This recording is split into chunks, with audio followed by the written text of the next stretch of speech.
Thursday அப்படின்னாவே நம்ம வீட்டில் குக்கிங் வந்து ரொம்ப சிம்பிளாக தான் இருக்கும். மார்னிங் டைமில் நானும் அம்மாவும் சாய்பாபாவுக்காக ஃபாஸ்டிங் இருப்போங்க.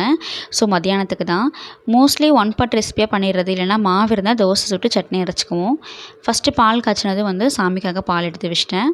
எனக்கு வந்து காஃபி போட்டு அம்மாவுக்கு வந்து டீ போட்டேங்க.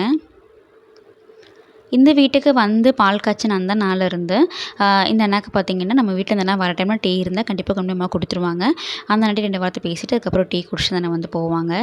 அதுக்கப்புறம் நான் செடிக்கெலாம் தண்ணி ஊற்றிட்டு முன்னாடி வந்து வாசல் தெளித்து சின்னதாக ஒரு கோலம் போட்டேங்க.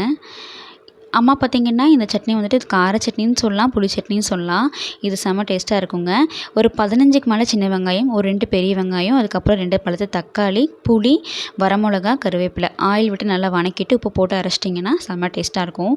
அதுக்கப்புறம் புளி சாப்பாடு, ஆப்பம் இதுதான் வந்து இன்றைக்கி நான் வந்து லஞ்சுக்கு எடுத்துகிட்டு போயிருந்தேங்க. ஸோ மார்னிங் சாமி கும்பிட்டு நம்மளும் வந்து ஒர்க்குக்கு வந்து கிளம்பியாச்சு.